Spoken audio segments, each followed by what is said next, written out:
छात्रों नमस्कार। आज हम आपको कर्तव्य और शिक्षा इस संबंध में थोड़ा सा अध्ययन करेंगे। भारतीय संदर्भों में शिक्षा का मुख्य उद्देश्य व्यक्ति को ऐसे संस्कारों से सुनिश्चित करना है जो उसमें कर्तव्यों का बोध कराए। जहाँ तक पाश्चात्य संदर्भों में शिक्षा का उद्देश्य व्यक्ति को ऐसी शिक्षा देने से है जिससे वह आत्मनिर्भर बन सके। शिक्षा का उद्देश्य बालक में चरित्र की योग्यता के समावेश के साथ ही साथ उसमें ऐसी भावनाओं का समावेश करना है जिससे वह अपने छात्रों की समस्याओं को समझ सके, साथ ही साथ समाज की समस्याओं को भी समझ सके। शिक्षा एक साधन भी है, शिक्षा एक साध्य भी है। अब हम थोड़ी सी कर्तव्य की चर्चा करेंगे। वस्तुतः कर्तव्य है क्या? कर्तव्य एक साधारण सा शब्द है जिसका मुख्य उद्देश्य मनुष्य में ऐसी क्षमताओं का समावेश करना है जिसके द्वारा उसमें यह योग्यता अपने आप समाविष्ट हो जाए, जिससे वह ये समझ सके कि हम जिस कार्य को करने जा रहे हैं वह कार्य समाज के अनुकूल है अथवा नहीं। जो कार्य हम अपने अनुकूल नहीं समझते हैं वह समाज के अनुकूल नहीं हो सकता। कर्तव्य इसी जगह पे उत्पन्न होता है। सपोज कीजिए यदि हम अपने बच्चे को अच्छी शिक्षा, अच्छा स्कूल एवं अच्छा पर्यावरण देने के प्रति सचेष्ट हैं और हम सदैव ये प्रयास करते रहते हैं कि उसको साधारण सुविधाओं से अलग असाधारण एवं विशिष्ट सुविधाएं प्रदान की जाए, और ये हमारा कर्तव्य है। लेकिन छात्र के स्थान परिवर्तन अर्थात आपके बच्चे की जगह पे यदि कोई दूसरा बच्चा आ जाता है तो उस बच्चे के प्रति यदि आपका वही कार्य है, वही रवैया है, वही तरीका है, तब माना जाएगा कि आप कर्तव्यशील हैं। अन्यथा वो कार्य करना ही माना जाएगा। कर्तव्य वह कार्य करने की भावना है जो मनुष्य में किसी भी दूसरे व्यक्ति की भावनाओं को समझते हुए कार्य करने की प्रेरणा प्रदान करती है। भारतीय संविधान में जो 26 जनवरी 1950 को लागू हुआ उसमें मूल अधिकार अथवा अधिकारों की व्यवस्था संविधान के लागू होने के साथ ही साथ कर दी गई थी, जिसके अनुसार जीवन, शिक्षा, स्वतंत्रता, संपत्ति और तमाम अधिकार पहले से समाहित किए गए। यदि आपके अधिकारों पर कोई अतिक्रमण करता है तो आप उन अधिकारों की रक्षा के लिए किसी भी न्यायालय की शरण ले सकते हैं।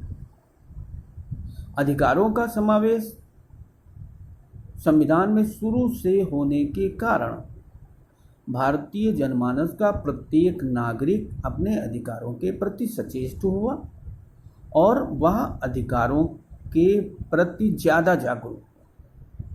लेकिन साथ ही साथ भारतीय संविधान में कुछ कर्तव्यों की भी व्यवस्था की गई थी, जिसके अनुसार प्रत्येक वह कार्य जो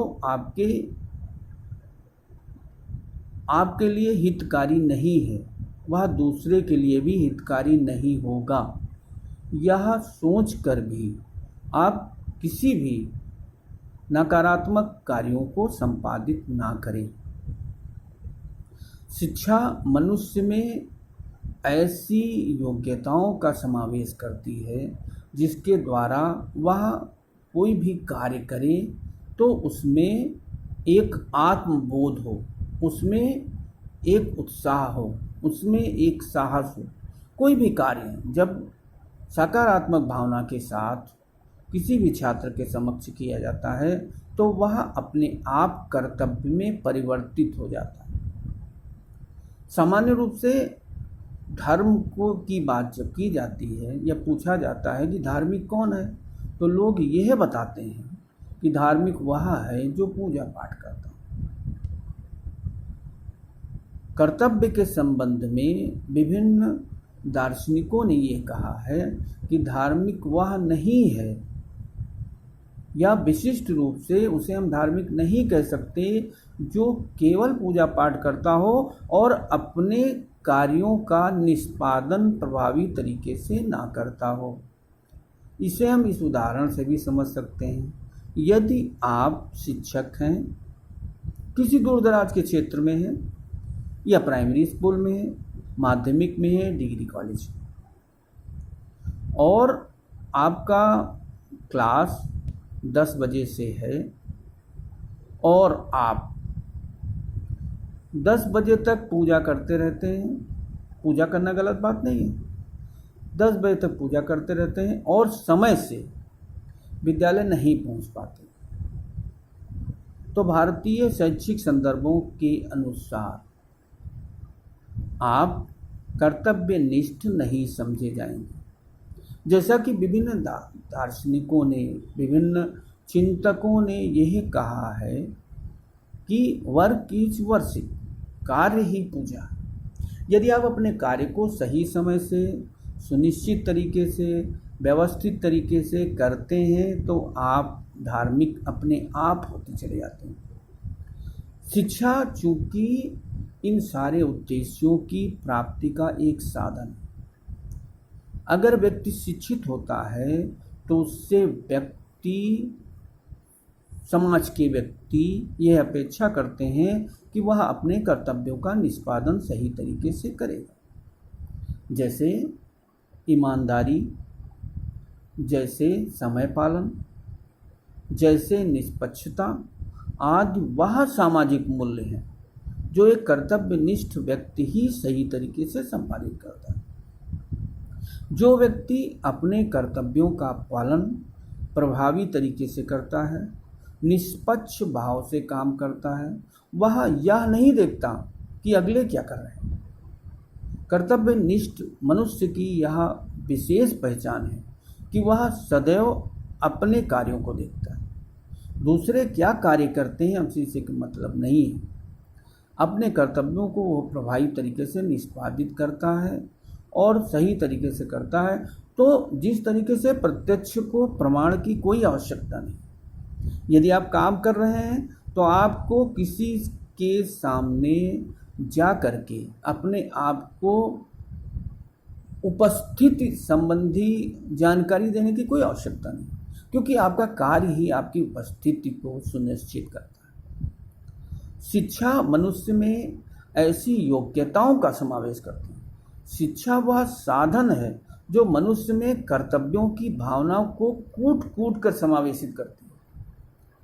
यदि किसी शिक्षित व्यक्ति में कर्तव्य की भावना का समावेश नहीं होता तो यह निश्चित रूप से मान लीजिए कि उसकी शिक्षा की प्रक्रिया में कहीं न कहीं कोई कमी अवश्य है, क्योंकि शिक्षा प्रत्येक व्यक्ति में ऐसे संस्कारों का समावेश करती है जो उसमें कर्तव्यों का बोध कराए।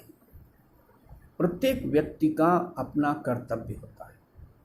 इसे हम एक और उदाहरण से स्पष्ट कर सकते हैं। जैसे दशरथ ने यह आदेश दिया अपने पुत्र को कि आप 14 वर्ष के वनवास पे चले जाइए। यदि किसी विशेष संदर्भों में आप बात करें तो भगवान राम उसको इग्नोर भी कर सकते थे, लेकिन पुत्र का यह कर्तव्य है कि वह पिता की प्रत्येक आदेश का अनुकरण करें। वह आदेश गलत है अथवा सही, महत्वपूर्ण ये नहीं है। महत्वपूर्ण यह है कि पिता वह आदेश दे रहा है, और यदि वह आदेश दे रहा है तो निश्चित रूप से उसमें संतान के हित की कोई न कोई कारण अवश्य रहा होगा। अब आप देख लीजिए कि दशरथ की आज्ञा को मान करके दशरथ जो उनके पिता थे, उनकी आज्ञा को उन्होंने माना और अपने कर्तव्य में समाहित किया और जंगल में गए। उसके बाद भगवान राम या राम जो दशरथ के पुत्र थे वो मर्यादा पुरुषोत्तम राम हो गए। इसी प्रकार से यदि प्रत्येक मनुष्य, चाहे वो शिक्षक हो, चाहे वो छात्र हो, चाहे वो डॉक्टर हो, चाहे इंजीनियर हो, चाहे पिता हो, चाहे पुत्र हो, चाहे भाई हो, चाहे बहन हो, यदि अपने कर्तव्यों का निष्पादन आप प्रभावी तरीके से करते हैं तो किसी प्रकार की कोई समस्या नहीं होती है। चाहे आप भारतीय संदर्भों में देख लीजिए, चाहे पाश्चात्य संबंधों में देख लीजिए। पाश्चात्य देश आज उन्नत क्यों कर रहे हैं? क्योंकि वहाँ का प्रत्येक व्यक्ति अपने कर्तव्यों का निष्पादन प्रभावी तरीके से करता है। भारत में कर्तव्यों को प्रायः महत्व तो दिया जाता है, लेकिन उतना ज़्यादा महत्व नहीं दिया जाता। इसके स्थान पर और तमाम तरीकों को अपनाया जाता है जिससे हमारी समाज में विशिष्ट पहचान बनी रहे। निश्चित रूप से कर्तव्य और शिक्षा एक दूसरे के पूरक हैं। अगर जो व्यक्ति कर्तव्यशील है, डिवोटेड है, अपने कार्य के प्रति समर्पित है, तो निश्चित रूप से वह शिक्षित होगा। और अगर कोई व्यक्ति शिक्षित है तो वह निश्चित रूप से अपने कर्तव्यों का निष्पादन करेगा। शिक्षा और कर्तव्य एक दूसरे के साथ चलते हैं। धन्यवाद। नमस्कार।